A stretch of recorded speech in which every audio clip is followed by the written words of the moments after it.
Okay, hello guys. In this video I'm going to explain to you what should be the correct reading of the creation of humankind according to Genesis in the Abrahamic religions, right? So I came to this conclusion after multiple readings in both Spanish and English and eventually the Hebrew to satisfy my curiosity and make sure that I was on the right track. I was born in a Spanish speaking country, so that's my mother tongue, and I came to Canada when I was like 12, 13 years old, so I picked up English pretty early. So after reading the Bible in both languages and then checking up with the Hebrew to make sure that I was on the right track, I came to this conclusion that there's actually two sets of humans that are created between Genesis 1 and 2. Adam is actually created on the day 8 and day number 8 on the 8th day rather than on day 6 like the rest of mankind. And I'll lay out the proof before you in this video. So let's start here. Again, I'm not going to go over the whole creation of the world, the heavens and the earth, and I'm just going to focus on the creation of mankind for now. But just to kind of like set the ground here, remember, on the third day, God made the vegetation, plants yielding seed, fruit trees, right, bearing fruit, right, and their seeds, right? So keep that in mind because this is going to become very important later on. And then on the fourth day, he made the two great lights. So he made the sun, the moon, blah, blah, blah, all that stuff. Then on the fifth day, he makes the fish of the oceans, right, and the birds of the sky, right? And he lets them fly. And to them, he says basically very similar to what he says to the men and women created on day 6. He's like, be fruitful and multiply and fill the waters of this in the seas and let the birds multiply on the earth. And that was the evening and that was the morning on the 5th day. So on the 6th day, he makes all creatures, right, according to their kinds, right? All creeping things and beasts, right, according to their stock, right? So we get that far, and he said that it was good, and then he creates man, right? In the Hebrew, right, and just in the Spanish and in the English, we see that they use plural nouns here, plural verbs, to talk about let us make man in our image and in our likeness, talking about multiple images and multiple likeness, right? And then he says that he created male and female, right? Men and female, right? The word female is very important here because just like in the Spanish, it uses a different word for the woman created on day 6 versus the woman Eve created on day 8. It's a different word altogether. Here it says he created male and female. He created them, right? So he created humans, male and female, like every other animal before that, and even the animals created on day 5, like the birds and the fish. They were male and female, no different between them, and they were told the same thing. Look, he gives them the same rules: be fruitful and multiply and fill the earth. But he tells them one extra step: subdue it, right? In Spanish, this is even clearer, right? Subjugarla, subdue the land. So become the top of the food chain, become the master hunter, right? The animal that is above all other animals in the food chain, right? So these men and these male and female are supposed to be hunter and gatherers, right? They are hunter and gatherers that become the top of the food chain, and they have dominion over all the fish in the sea, all the birds of the heavens, and every living things that moves on the earth, right? It doesn't jump at you in the English as easy as it does in the Spanish, right? Like if you go here to Genesis 1 in the Spanish, this is how I started to come across this idea in my head. Because in the Spanish, right, he says he created hombre and hembra, right? And then here it's a lot clearer. He said, señoread todas las bestias, right? Very clearly saying you should become king of the beast, right? The king of all the beasts of the land. Señoread todas las beasts, right? And that was day 6 where he made all beasts, including man. So man is the king of the beast here, hunter and gatherer, behaving just like beast. And the message is the same as the beast: fruitful and multiply and fill the earth. The only extra step is to subdue it, right? Here again, he makes clear that he's talking about plants and trees, and that these trees, right, you can have them as food. But he said nothing about planting the trees or keep growing it. The same about the animals, just to have every green plant for food. But again, it's trees and plants, and there's no other verb included or adjective added to this noun of plant and tree that he's talking about, right? So that's very cool, right? He says, and that was the 6th day, and that's over, right? He made all the beasts, and he told man to become the king of the beast and do the same thing as all the other beasts: be fruitful and multiply and fill the earth, but become the king of the beast. It's not as it's not as clear in the English. It says dominion over living things, but in the Spanish is señorías sobre las bestias, which clearly means king of the beasts, right? And in the Hebrew, this is the translation also, right? Which is here in Genesis 1, right? I'm going to show you again so you understand. Again, he says male and female. He never mentions woman or wife anywhere in there. And again, he mentions to eat the stuff, nothing about making it, maybe growing the seed or like multiplying the fruits or anything like that. He doesn't make such claim. He only wants you to take and become the king of the beast, right? So it's only in Genesis 2, right, that then we start to understand what I'm talking about. The seventh day comes. Genesis 2 is started with like telling you that the seventh day comes about and God rests. So the earth and the heavens were finished. The seventh day came and God finished his work. He rested on the seventh day and all his work he had been done. Blessed the seventh day and rested from all the work he had done in creation. It repeats itself twice so you get the point. It drills into your head.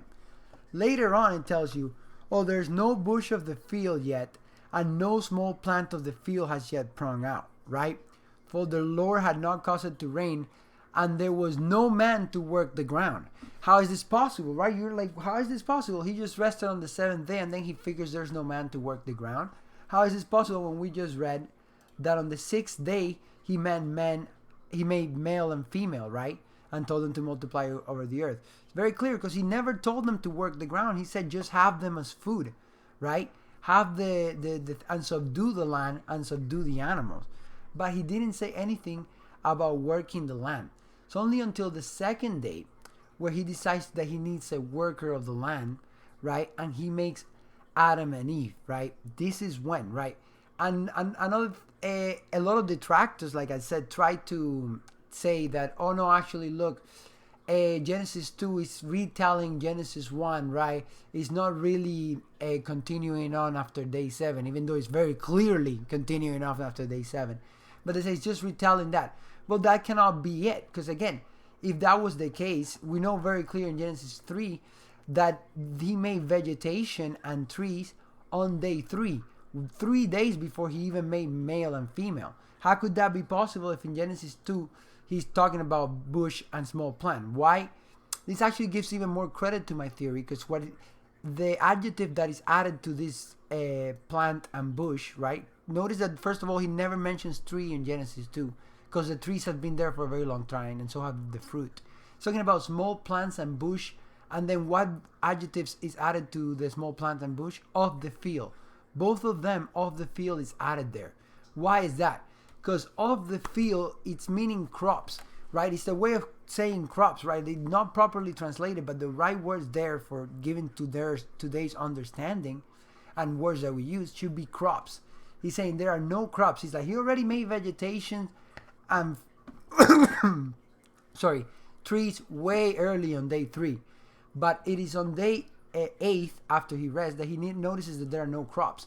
There's no wheat, there's no barley, there's none of this stuff yet. There's no carrots, none of these small plants and bushes of the field, of the field here meaning of the countryside, of the campo. This is even clearer in Spanish when he says del campo, planta y hierba del campo, right? And there's no man, right, in the same sentence to work the land. So he's clearly talking about, I have no farmers and no crops yet, right, on day 8 after I rested. So a way to think about it is you have to think that the day 6 people, right, were the men and women that he created on day 6 were hunter and gatherers, right? They were hunter and gatherers, while on day 8 he makes farmer and shepherd, right? It is very clear.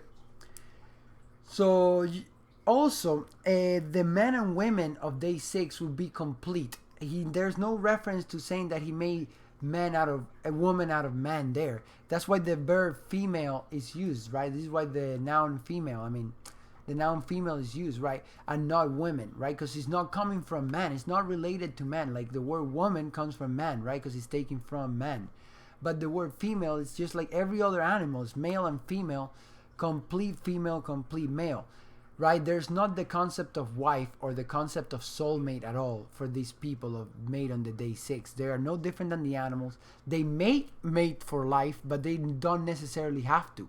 What I'm saying, they may mate for life, but most of them don't have to, and don't even feel the need to, because they feel complete, right, without a partner for life. They just go around mating just like all the other animals, but with no necessity to hold one mate for life, right? So with that said, on Genesis 2, the word for woman is completely different. It's actually the word Isa, which is often, more often than not in the Bible, used as wife. But not only that, even after that, the word bestowed, right, which is actually very similar to the English in Hebrew, bestowed, is used to talk about becoming one flesh and now man and wife, right? So it's very clear that God is making man and wife on day 8, right? On Genesis 2, he's making man and wife and farmer and shepherd, right? While on day 6, he makes male and female, and he makes a hunter and gatherer, right? So the human on day 6 would behave exactly like hunter and gatherers that you're taught in your Jesuit schools when they teach you evolutions and all this stuff. They would behave like this. Like, I don't know if you ever watched in your Jesuit school system, like you go from grade 1 and grade 12. Often the quest for fire is a movie that they just drill into your head, like many other movies, to show you a way of like how they want to portray history. But anyways, I'm going to show you this clip so you understand how the humans created on day 6 would behave, right? They would just go to the river and they would find just a woman there laying by the river, and they would just go and take it, right? Like, and they wouldn't stick around. Now the baby is the woman's problem, and they wouldn't care. There would be no sense of husband and wife or settling down. They just hunt and gather, right? You see, just like that. He's just taking the woman right there. These are people who take by default. What I mean by that is hunter and gatherers, they're not built to leave more behind than they take. They go to the bush and they grab all the blueberries and take them with them. They don't plant any of the blueberries down. They may take a shed later and they may plant by that way, just like the animals do, just like the birds and the bears and the wolves also do, right? They also propagate plants that way, but they don't do it purposely and with a huge, what I mean saying, with the high yield. If you just go around eating blueberries and pooping out, you're not gonna really grow a lot of efficient blueberry bushes, right? Only if you take your time to plant the blueberry seed and make more bushes and propagate the bush, will you be able to get tons of blueberry, right? So the hunter and gatherer doesn't behave like this at all. Hunter and gatherer takes, right? He doesn't care about making sure there are more of the herd there when he comes back. If he needs to feed his whole tribe and he needs the whole herd, he's gonna kill the whole herd, right? He's not there or making sure that the herd has food or making sure that the sickly calf is taken care of and is carried to life so he can eat it when it's bigger and it's gonna feed more people. So what I'm saying is, by default, the farmer or the shepherd, he has, if he gets 2 of one animal, he has to wait until he has way more than 2 and he has a working flock till he can even start eating it. So he has to, if you look at the numbers of animals, even the best of animals most adapt for his environment. It is not as big and large in numbers as the domestic animals nowadays. If we domesticate an animal, you can guarantee that its numbers are going to be greater than any animal fit for the wild, no matter how fit it is for the wild.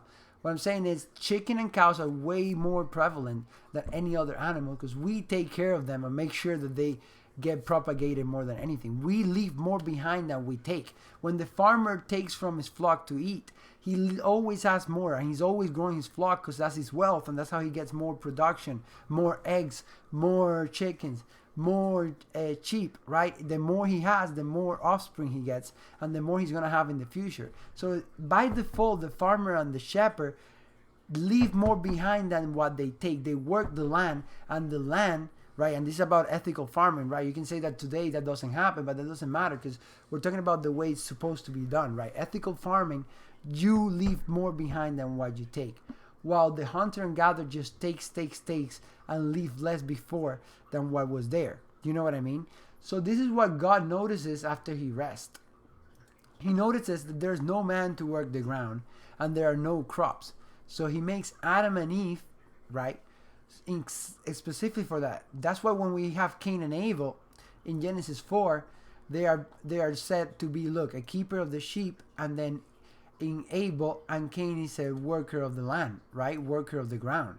See, farmer and shepherd right there, right? But in day 6, he made hunter and gatherer, right? Like the top of the food chain, the king of the beasts, the greatest among the animals, right? No different than that. You see, because this is what this you can never hope to understand the ending of the book if you didn't understand the first 2 pages, right? So this is why in Revelations we talk about separating the sheep from the wolf, right? Or what's the other thing that is said in Revelations that relates to this? Oh yeah, the beast system, right? We're talking about the king of the beast, this system made by men of the day 6, not of people driven by the spirit, which would be like Abel and Eve, right? I mean, like Adam and Eve. Sorry about that. So let's go back to here. So another thing that I want to mention here, like I said before, the men and women, the male and female created on day 6, they are complete by themselves. They do not ever feel incomplete without having a partner. There's no soulmate for them because they were always complete from the beginning. Female was made complete and so was male, just like every other animal. However, Adam is different because Adam is given the breath of life, and once the breath of life is inside him, he is then made into 2. God divides him into Adam and Eve, right, from his rib, right? This is why he says, and she shall be called woman because she was taken out of man, right? And that's why he gives him a new verb. In the Hebrew, this is very clear, right? Because in the Hebrew, you go here, female is unekaba, right? That's the word. You look here in Genesis 2, right? There's no such verb as females, only woman, right? And this is the word Isa, which is often translated to wife, more often than not. You see here in the Old Testament, more often means wife than anything. But even Osir, they even make it more clear when he says the man and women should become one flesh, i.e. wife. Again, you see, leave his father and become one with his wife. Be a stove, right? Which is clearly wife. That's the only meaning that word has. So Genesis 2 is very clear that this type of woman is a very different woman, which is a wife. It's not like the women of day 6. You know what I mean? And this is the same with Adam. Adam now feels incomplete without a woman. He's not like the men of day 6, which were complete, right? And did not feel incomplete or feel the need to stick around or hold fast to their wife, like it says exactly here in Genesis 2. They did not feel that need because they never felt incomplete. They were complete, right? So it's only when Eve is taken out of Adam, that now Adam feels incomplete and all his descendants seek for a soulmate, right? This is where the concept of soulmate comes from. So there you go. So basically, how you should understand this is that God in day 6 made, just to sum it up, hunter and gatherer, male and female, right? And on day 8, after he rested, he made the plants of the field, which means crops, right? He made the crops. He made farmer and shepherd, and he made husband and wife. Completely different than on day 6. Completely different concepts, right? How else are we to know this? What more proof is there of this? Well, when we fast forward a little bit to Genesis 4, we hear that after Cain kills Abel, right, God drives him away from the place where they're at now, east of Eden. And then he says, well, my punishment is too great for me to bear. You have driven me away from the ground, and from your face I'm hidden. I shall be a fugitive and a foreigner on the earth. Whoever finds me will kill me. So who is he afraid of is right now there were only like 3 people, right? Who's going to kill him, right? But yet here you see that he's afraid of other people. Who is he afraid of? The people created on the day 6, right? The people who are hunters and gatherers that are out there occupying the lands away from Eden, right?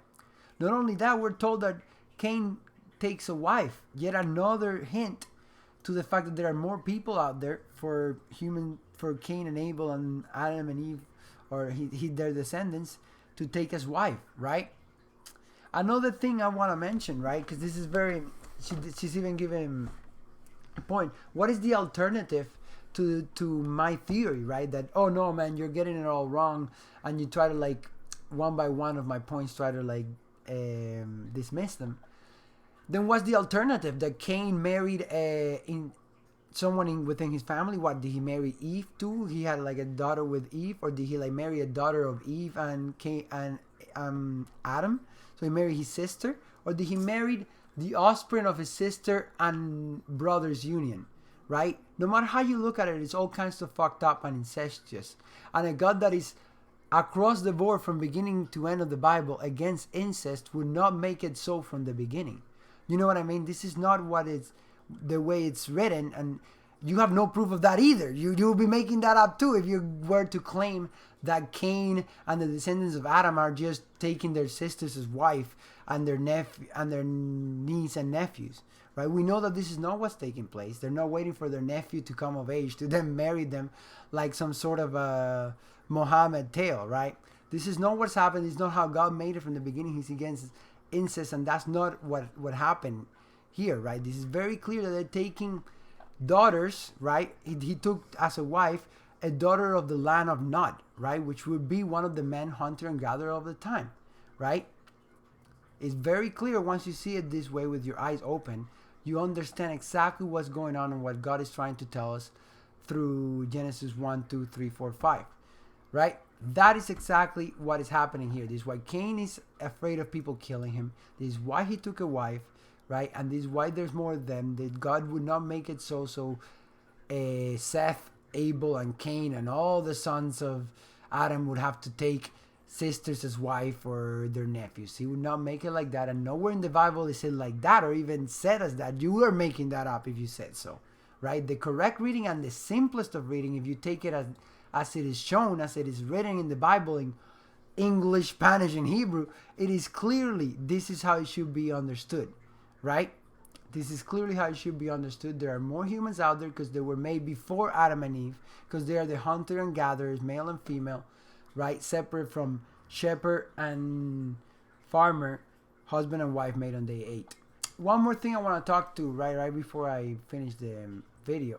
A few more things that I came across while making this video. Give me 1 second here. Is when you look at the Spanish version, right? We look at the Spanish here and we go to Genesis 4, I mean. There's something very interesting in the Spanish here that made me start thinking about the Hebrew as a whole. When you look at the English Genesis 4, it says at the end, the very last line, after he's telling you about the sons of Cain and the sons of Adam and Eve, the other son Seth, tells you about the generation. It tells you that after, so Seth was born, and then he called his name Enosh. At that time, people began to call upon the name of the Lord, right? Which doesn't really make sense. If we're talking about generations and names, why all of a sudden bring that line at the end? At that time, people began to call upon the name of the Lord. Well, I believe this to be a mistranslation. And in the oldest Spanish Bible, it is written completely different and it's completely differently understood. After it says, and Seth named his son Enos. And after that, men began to name themselves after the name of Jehovah. What does that tell you? It's completely different. It's telling you that after Seth had his son Enos, the descendants after that began to name themselves after God and had the name of God somewhere between their name. Which makes sense when you read the rest of the Bible and you come across all these names like Daniel and Ezekiel and Raphael, the angels, right? Saint Michael, Raphael, Gabriel. They come in the name of El, because El is the true name of God, right? God, if it were a title, right, like which meant the God, the God would be El, right? Because in the Hebrew when they call about the God, we're talking about Elohi, which means the God.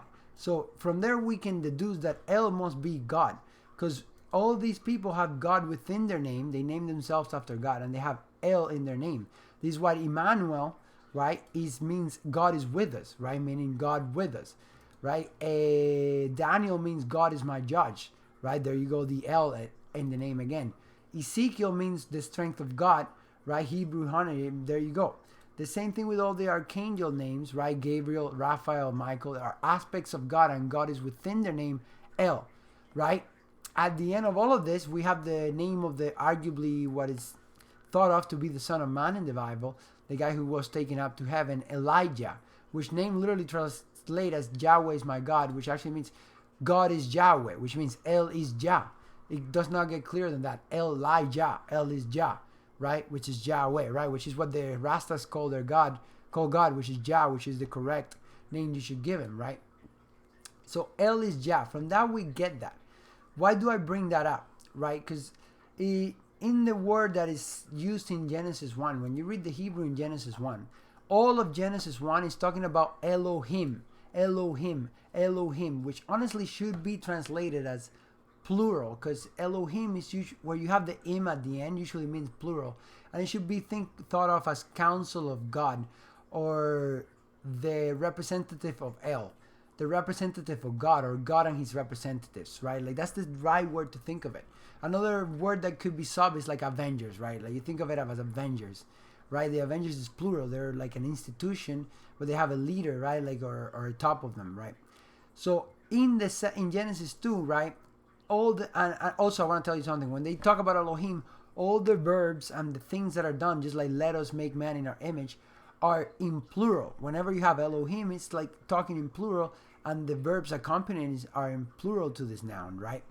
However, in Genesis 2, that's not the case. Let me just pick up Genesis 2 here. Genesis 2 is talking about a single Elohim. It's talking about Elohim Yahweh. And every single time you see it, it's Elohim Yahweh. See God Yahweh, Elohim Yahweh. Which should be thought of like the same, like if I were to say, in the beginning, the Avengers created the heavens and the earth, and after day 7, Avenger Thor created Adam and Eve, right? You know, he himself, right? Like by himself, but in representation of the same council or the same thing, or as the leader of. Do you understand what I'm trying to say? That should be the correct understanding, right? Because look, when you come across a few lines in the Bible, this becomes problematic, right? Because look at this line right here. The Deuteronomy 32:17. We're talking about it's talking about how there's the Gentiles are sacrificing to demons gods that they do not know, which are not the God, right? So saying you're sacrificing to demons, not to God. So God is referred to as Eloha, right? Like I just explained you, the God. You're sacrificing to demons, lasedim. So you say demons plural is lasedim with the im at the end, right? And that's the translation, demons plural, lasedim, right? Not to the God, right? Not to Eloha, right? To the God. And then it says lowercase g, which when you know is lowercase g, means like little g, means God's, not the God. It says Elohim that you do not know. You see what I mean? Hadassim, right? So Elohim and Hadassim that you do not know. So he's telling you these are gods that you do not know. So when he's referring to gods that you do not know, he used plural Elohim. But when he's saying you're sacrificing to demons, again the im ending, which means plurals, not to God, he's saying Elohi to God, which is in singular. So you're sacrificing to demons, not to God, the God, right? And it's singular. And then you see the difference in the ending, im and im. Every time you see the im, and in this sentence they have to admit that Elohim is plural, because otherwise the sentence doesn't make sense. But every other time throughout the Bible they tell you Elohim means singular. But here they know that Elohim really means plural. And how do we know that the im ending really means plural? Well, take a look at this that I came across the Bible in the Old Testament Hebrew, right? The word hadas, which means new, hadas, right, means new. Every time it's accompanying a noun, right, that is singular, it is spelled hadas. It's just hadas, right? So when you're talking about a new king, a new house, right, a new song, right, something that is singular, a new mouth, right, or something like that, a singular noun, it is hadas, hadas, hadas, right? New king, hadas house, new house, right? When you're talking about plural, like a new guitar, a new ropes, or new gods, new Elohim, right? New robes, right? Or new chords, right? Or like, what is it? The new heavens, plural. It says hadasim. It ends up with the im at the end. So you know it is coming accompanying in plural. So you understand very clearly this is by like problem solving that the im ending to things is like in demons and in women too. When you look at women, the word women has the im at the end, right? The demons im at the end. Whenever the word new is in plural with the plural noun is im at the has an im ending, and when it's singular it doesn't have that im ending. So there you go. Right here you get again, the God is Elohi or Eloha, right? Means the God singular, And Elohim really should be translated as gods, as it is in 32:17, when it's trying to say that you are sacrificing to gods that you do not know, but not to the God, right? So it's making that very clear in that line. This is a very interesting line, right? And again, as we know from the name of Elijah, El is Jah. So the real name of singular God is El, right? El is the proper name for him. And everybody that comes in his name has El in his name, or Jah, because Jah is his other name. So it's like God is Jah, as in God is Jesus, right? Like you would say, right? By God being a title and Jah being the name type of thing, right? So anyways, I think I left it pretty clear there. As you can see that there was no incest from the beginning in Genesis, that Cain took a wife of the hunter and gatherer tribes, right, that were not from the tree of Adam and Eve, right? Those are a complete different tree of humans that feel incomplete without their woman, because they have the need for a soulmate. They have soulmates, and they also work the land. They're not hunter and gatherers, they're farmers and shepherds, right? They're not like the top of the food chain. They're not the king of the beast. They're completely different. They leave behind more than they take, while the men and women created on day 6, they take more than they leave behind, right? They just take and subdue, just like another beast, just like the king of the beast. Anyways, that's it for this video, and I hope you understand it.